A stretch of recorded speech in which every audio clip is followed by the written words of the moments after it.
Iku një njeri që në kuptimin e plot të fjalës ishte njeri. Iku njeri I mirë. Neve do ta ndjejmë më shumë se familja, ndofta dhimbjen e madhe që ka familja. Që në vitin 1968 jepte lëndën e skermës për ne të aktrimit. Dhe ajo që më bënte përshtypje ishte natyra krejt e qeshur dhe paqësore e tij. Dhe komunikimi jo si pedagog student, por si shok, si bashkëmoshatar.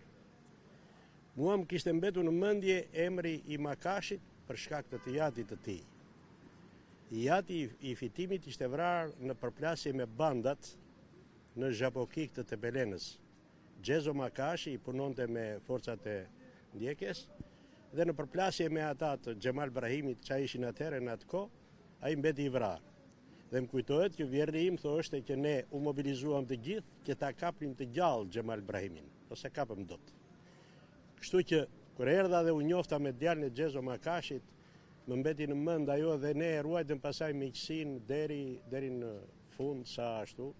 Shpirti I tij binjak ishte drita, e cila duket sikur plotësonin njëri tjetrin, po edhe djali I tyre, I cili është një muzikant I talentuar, dhe kështu që ne do ta ndjejmë shumë mungesën e tij. Qofti I paharruar për gjithnjë, edhe të përreti qetë atje në banesën e përhershme ku do të shkoj të pushoj.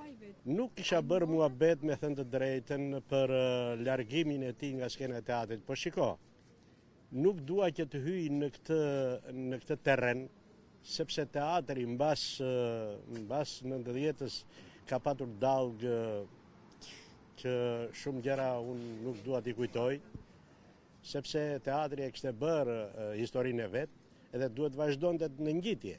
Për shkak të asaj që ndodhi, nuk e vazhdoi më tutje. Por fitimi megjithatë, fitimi bëri role në skenë, fitimi bëri role në ekran, edhe ka mbetur, e do të mbetet, do kujtohet gjatë për ato krijime që bëri.